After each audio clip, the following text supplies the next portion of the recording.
Hello, everyone, and welcome to a bonus episode of Calm as a Witch. I'm Mark, and I'm here by myself today. Carmel isn't available because she's doing a charity walk for cancer research, so very, very well done to Carmel. I'm seeing messages and photos from her as we speak. She's done really well. So yeah, she can't be available, so unfortunately you're going to have to put up with me for this bonus episode. Now, if you listen to our previous episode on the Dream Sorcerer, you'll remember I said this. I thought that in this episode, something was going to backfire. Oh, yeah. But you thought it was that they swapped the guys around, that the whole thing would backfire. I thought that when Piper and... I'm going to say this again because I don't know if I've already said it or if I said it before we started recording. But I thought that Piper and Phoebe, when they were doing the spell and they were reading through what their ideal man would be, yeah, I thought the thing that was going to go wrong with the spell was the kind of men that Phoebe is into, the sort of mysterious motorbike riding, like those kind of guys, were the ones that were going to go for Piper, and the guys that Piper are into, which is like your sensitive, romantic, sort of thoughtful guys, were going to be the ones that go after Phoebe. That would have been a cool episode. It would have been like, and you said it was like a Freaky Friday type situation. Friday dating. Yeah. And I don't know what idea I like more. I'll have a look. I'll see if I can get AI to rewrite the episode using my little alteration, and then we'll have a look at it. Maybe we can have a bonus episode. Yeah. Where we'll read from the script. Yeah. Oh, that could be fun.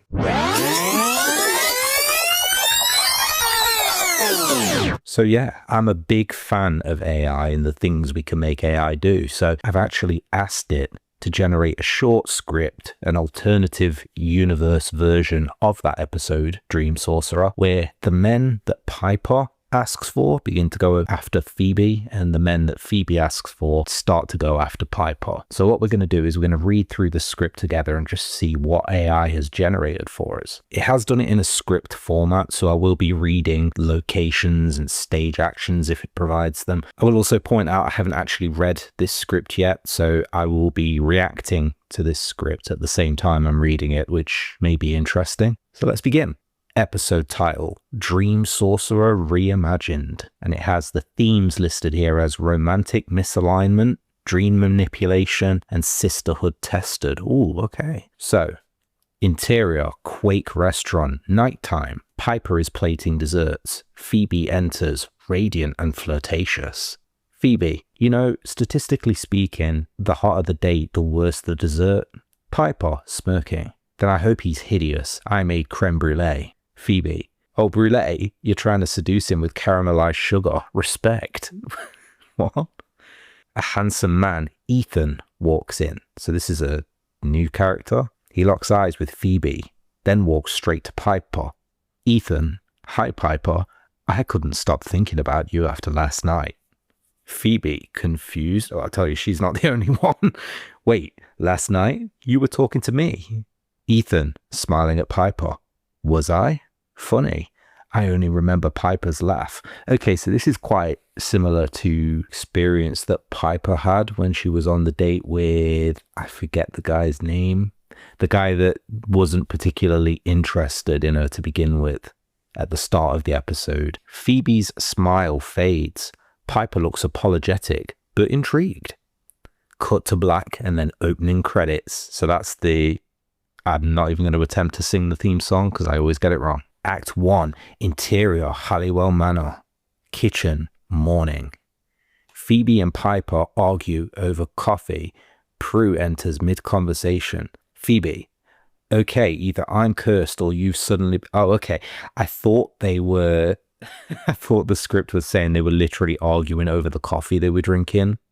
Like, who's got the better coffee? Phoebe, okay, either I'm cursed or you've suddenly become my romantic understudy. Piper, I didn't do anything. They just keep showing up with flowers and weird questions about your childhood. Prue, grabbing coffee. Sounds like dream magic, misaligned emotional energy. Phoebe, so my crushes are being rerouted to Piper like bad Wi-Fi. Like bad Wi-Fi. Okay, straight. So this just kind of shows you that you can't really rely on AI too much. They're talking about Wi-Fi. I'm pretty sure that wasn't a thing the time that this episode originally came out. Prue. Exactly. Someone's feeding off the confusion. So the script, the AI has immediately assumed that Prue is the one that knows exactly what this dream situation is, which isn't far from what actually happens in the show, thinking about it. So pretty accurate writing there. Interior. Phoebe's bedroom, nighttime. Phoebe tosses in bed. Her dream begins. She's in a neon-lit maze. She hears footsteps. Ethan appears, but he's calling out for Piper. Ethan, dreamlike. Piper, where are you? Phoebe, I'm right here. Bitch, she wasn't talking to you. He walks past her like she's invisible. The walls pulse with red light. A shadowy figure watches. Edward, the Dream Sorcerer. He wasn't called Edward, was he?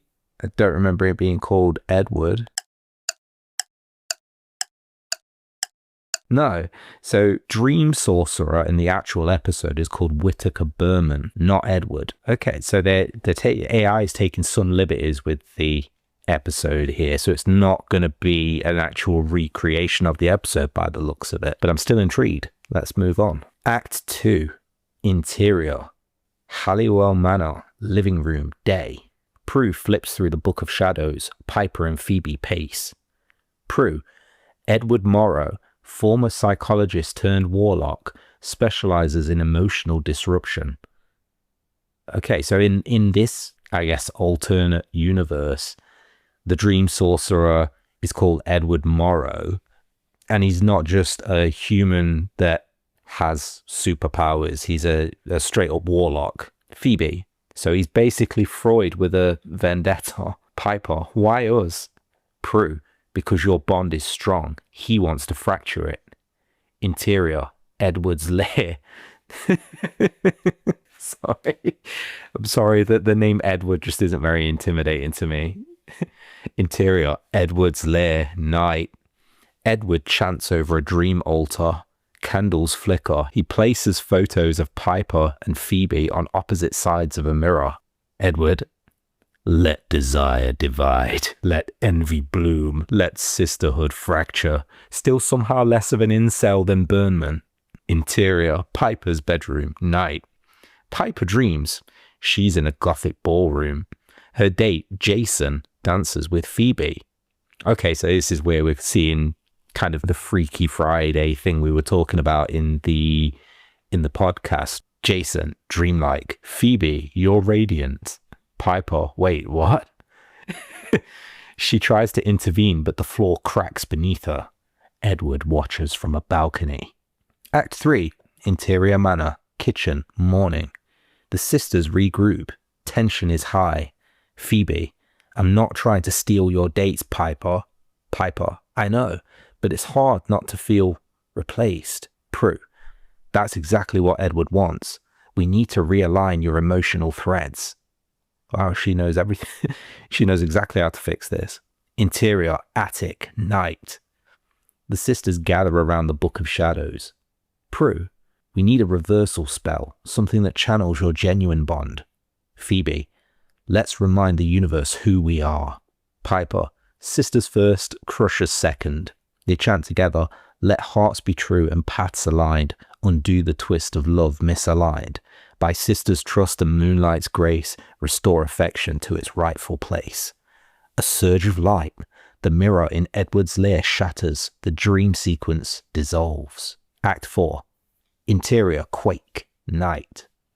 Ethan and Jason approach Phoebe and Piper, now clear-headed. Ethan, I don't know what came over me. I was drawn to Piper, but it wasn't real. Phoebe, grinning. It's okay. I'm used to being the decoy. Piper, you're not the decoy. You're a magnet, just temporarily miscalibrated. Interior, living room, night. The sisters relax with tea. Prue closes the Book of Shadows. Prue, Dream Sorcerer defeated. Sister, is he defeated though? All he did was break his mirror, really. Nothing actually happened to Edward, so more like Dream Sorcerer slightly inconvenienced, and creme brulee still untouched. Phoebe, next time I flirt, I'll wear a Piper-proof charm. Piper, or we just date guys that aren't magically confused? They laugh. The camera pans to the shattered mirror in Edward's lair, now dark and silent. Fade out. Oh, okay. That's the end. So that's all it's generated. It kind of leaves the door open to a continuation, because obviously they haven't vanquished Edward. I thought it was quite interesting that in this script, they basically made him into some kind of warlock rather than an actual person. But it's strange because if he is a warlock, he's just called Edward. He isn't given a name like Machtach or something like that. It's just Edward, which is unusual. So yeah, I mean, what this says to me is you can't fully trust AI. It hasn't done what I asked it to do. The original prompt, just so you all know what I was asking it to do, was retell the Dream Sorcerer episode, but men Phoebe likes go after Piper, and the men Piper likes goes after Phoebe. Kind of like a dating version of Freaky Friday. And this is what it generated instead. So it's some strange alternative universe of the Dream Sorcerer episode. It's quite interesting to read. It was very short, but obviously I'm not expecting AI to script, you know, a 60-page full television episode script. So that was pretty entertaining to read. So yeah, I hope you enjoyed this bonus episode of Karma's a Witch. Next week, hopefully we'll be back to our regular schedule. Carmel will return. And if you've managed to make it through this podcast, well done to you for listening to my voice for 10 minutes with no interruption. Thank you very much for listening. Make sure you follow the podcast on Spotify, Apple Podcast, Amazon Music, and also check out our YouTube channel where we're starting to post additional stuff just like this. Make sure you follow us on TikTok as well. Carmel has been posting quite a few updates around the podcast on there, so it's definitely worth following if you have a TikTok account already. Make sure you also check out our other podcast, Karma is a Killer Game, where we dissect the Squid Game series, and also Bad Karma, the main podcast, where we talk about everything from true crime to paranormal to strange and mysterious phenomena like the Mandela effect. So yeah, thank you all for listening. Bye.